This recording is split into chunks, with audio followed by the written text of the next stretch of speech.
नमस्कार, आपके साथ मैं हूं श्रुति उपाध्याय। लोकसभा चुनाव के अंतिम चरण का मतदान 1 जून को है और इसी दिन यानी 1 जून को ही कांग्रेस अध्यक्ष मल्लिकार्जुन खड़गे ने अपने घर पर इंडिया गठबंधन के घटक दलों की बैठक बुला ली है। और इस बात पर सवाल उठ रहे हैं कि उन्होंने ऐसा क्यों किया, क्योंकि 1 जून को ही वोटिंग है।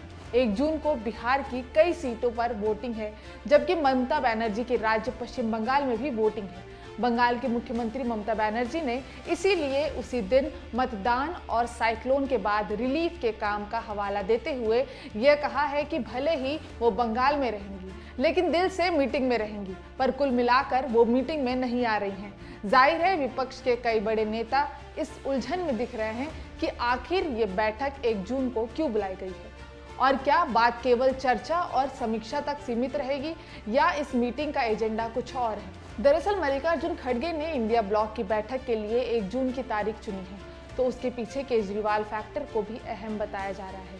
इस चुनावों में आम आदमी पार्टी और इंडिया ब्लॉक का रिश्ता कहीं पास तो कहीं दूर जैसा है। केंद्र शासित प्रदेश दिल्ली, चंडीगढ़, हरियाणा, गोवा और गुजरात में दोनों दल पास है, लेकिन पंजाब में दूर। 5 राज्यों में गठबंधन कर चुनाव लड़ रहे इंडिया ब्लॉक के ये दोनों ही महत्वपूर्ण घटक दल पंजाब में प्रमुख प्रतिद्वंदी है।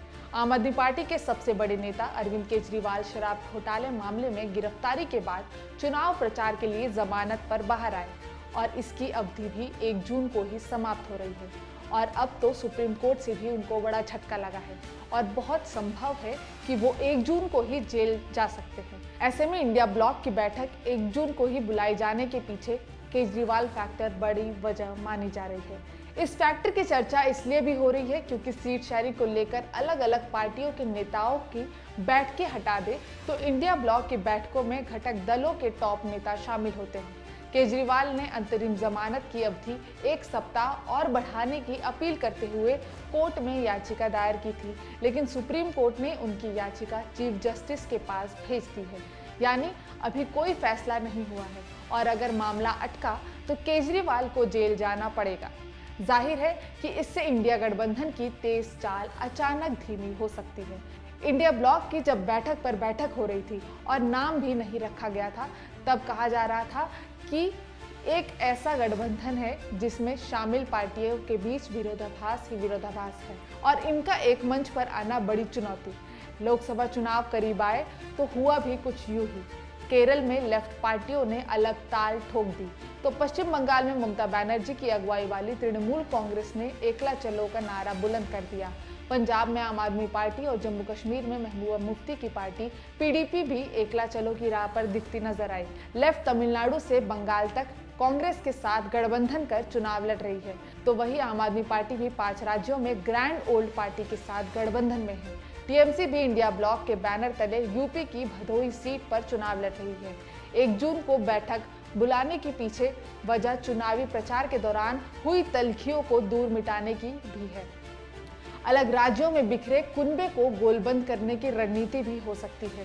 कांग्रेस की एक इमेज सी बन गई है कि वो फैसले लेने के मामले में सुस्त है। इंडिया गठबंधन में जब जेडीयू थी तब नीतीश कुमार ने मध्य प्रदेश, राजस्थान समेत 5 राज्यों के चुनाव के वक्त कांग्रेस पर यह आरोप सार्वजनिक रूप से लगाया था। इसके अलावा वो सीट शेयरिंग के मामले में सुस्त चाल पर सवाल उठाते रहे। लोकसभा चुनाव में नामांकन के अंतिम तारीख करीब आने तक महाराष्ट्र से बिहार तक सीट शेयरिंग को लेकर इंडिया ब्लॉक के घटक दलों में बैठकों के दौर चलते रहे। चुनाव संपन्न होते होते कांग्रेस का बैठक बुला लेना सुस्त चाल वाली इमेज तोड़ने की कोशिश के रूप में भी देखी जा सकती है। चुनाव के नतीजे 4 जून को आने हैं। चुनावी नतीजों के ऐलान के बाद अगर सरकार बनाने की संभावनाएं बनती है तो ऐसे में कांग्रेस पहले से ही उनके लिए तैयार रहना चाहती है। इंडिया ब्लॉक में शामिल पार्टियों के हिस्से आए सीटें अगर बहुमत तक ना पहुंच रही हो तो बीजेपी की अगुवाई वाली एनडीए भी जादुई आंकड़े से पीछे रह जाए तो ऐसे में सरकार बनाने के लिए नए सहयोगियों की जरूरत होगी। ऐसे दलों और नेताओं की पहचान की रणनीति बनाने का काम भी समय रहते शुरू हो जानी चाहिए और शायद इस वजह से भी यह बैठक 1 जून को बुलाई गई है। बहरहाल अब देखना ये होगा कि 1 जून को कितने दल और कितने नेता मल्लिकार्जुन खड़गे के घर पहुंचते हैं और फिर 4 जून को नतीजे क्या आते हैं।